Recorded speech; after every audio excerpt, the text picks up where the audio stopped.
Jon Jones has one of the finest records in MMA history, with 26 victories and 1 defeat, 1 no contest. It's understandable if other MMA fighters are hesitant to enter the octagon with him. Yes, Jon Bones Jones has a long list of accomplishments, but is this the reason why MMA fighters fear him? You'll find out soon enough. Jones has had a few controversial victories. While he barely defeated Thiago Santos in a close decision, his unanimous decision victory against Dominic Reyes is known for its dubious judging. On paper, though, Jon Jones is practically unbeaten and has swept his opponents aside for nearly a decade. Other top MMA fighters like Khabib Nurmagomedov may claim the same, while Georges St-Pierre has defeated every opponent he has ever faced. Jon Jones, who is unbeaten, can equal them step for step and even go a rung higher than Anderson Silva, Demetrius Johnson, and Fedor Emelianenko. The former UFC light heavyweight champion Jon Jones is one of the best mixed martial artists to compete in an octagon.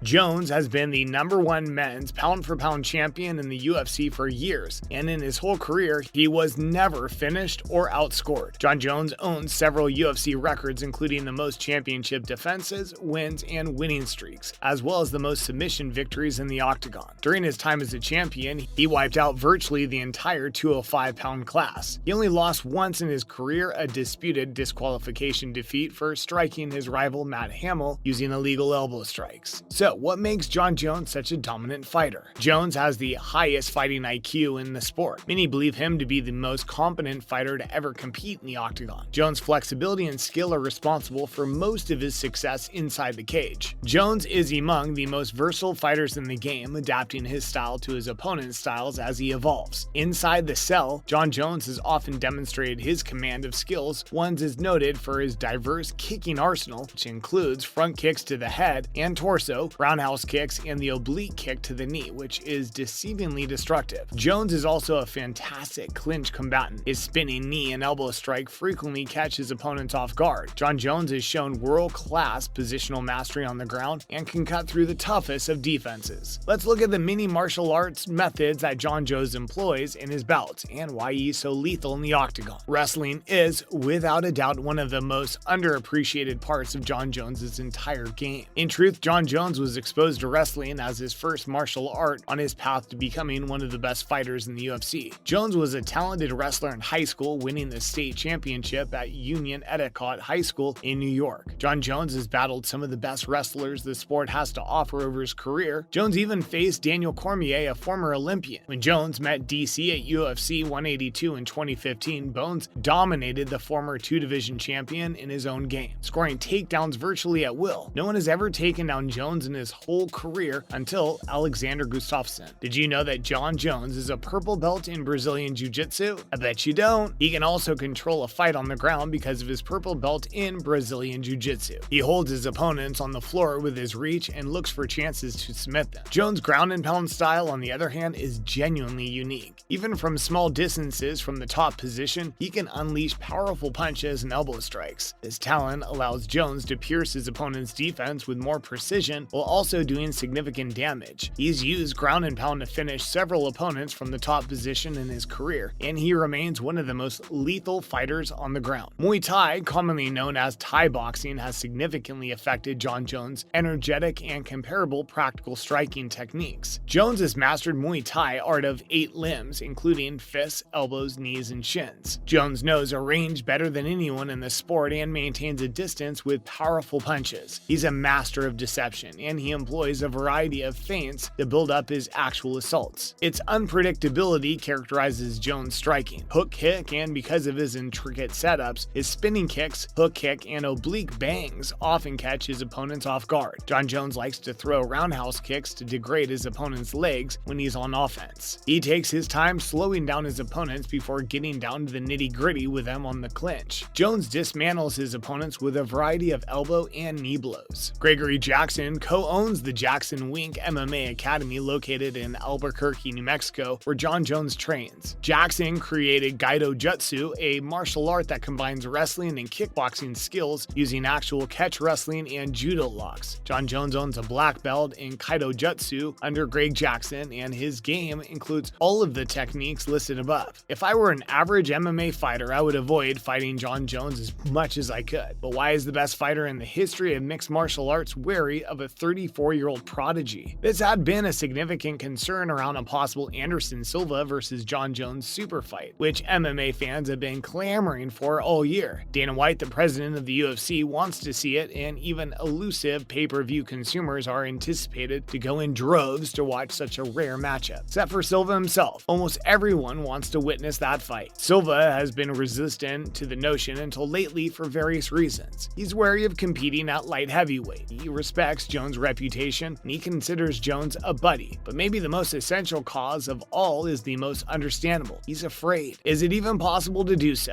Is Anderson Silva, the UFC's longest reigning champion, afraid of Jon Jones? You can't blame him if he is. He has probably had a better career than Silva, getting to the peak of the MMA rankings almost undefeated, with 5 UFC titles at his feet in just over 4 years. He's a ferocious fighter with a ruthless streak that manifests itself in his battle technique. Furthermore, Jones is a world-class wrestler and grappler, just exactly the type of opponent Silva has avoided throughout his career. Dan Henderson, a former Strikeforce and Pride champion, was one of the few competitors who put up a fight against Silva, and he's still waiting for his rematch years later. Silva's injury to his elbow in 2010, which nearly necessitated surgery, is to blame. Was Silva, on the other hand, ever truly injured, or was he avoiding Henderson? It's difficult to say at this stage. Silva tends to show up injured when he doesn't want to fight, as Hendo to MMA Fighting's Ariel Helwani on the MMA Hour. Most notably, Sonnen had to jump through several hoops himself before UFC 148, including 2 hazardous battles with Michael Bisping and Brian Stann. Despite his failed drug test, the UFC wanted to rush Sonnen to a rematch, but Silva resisted the notion for as long as he could. Based on circumstantial evidence, Silva appears to be afraid of a skilled opponent who may cause him problems on the mat. On the other hand, Silva is a savvy businessman who refuses to accept matches without having Dana White work for them. Only a few weeks ago, during a UFC 153 press conference, the middleweight champion effectively put an end to the possibility of a super fight with Jones, saying that a fight with Jones is something he has never desired due to his weight class and age. That justification appears to touch all the right talking points at first look. The potential success for Silva's colleagues is taken away if he defeats Jon Jones. That appears to be reasonable. After all, Silva is an older man in the MMA world. He'd never be able to beat Jones. He'd still be hailed as the best fighter in UFC history. The door on Silva versus Jones isn't shut though. Silva's tone abruptly shifted only days after defeating Stephan Bonner in Rio de Janeiro when he spoke to Brazilian news outlet Sport TV about how he would accept the fight if Jones agreed. Silva reiterates that he does not want to fight Jones to avoid it, but he recognizes that money may eventually tilt the scales in their favor. In the end, money may be the driving force behind all of the machinations. Silva has the unusual position of accessing what he's worth to the corporation as the first MMA athlete sponsored by Nike and Burger King. He's most certainly the promotion's highest paid employee, and every time the Spider signs a contract for a fight, the UFC is paying big cash for his presence in the octagon. Silva has stated unequivocally that he will risk his reputation, but not his belt. Whether he's concerned about his legacy or simply looking for a hefty payday, it's a move in the right direction, one that will ideally lead to the most incredible UFC fight ever. While many feel Bones is the best mixed martial artist ever to compete professionally, others say his legacy has been tarnished beyond repair by many issues he's been engaged in over the years. What are your thoughts on the matter? Let us know what you think in the comments area.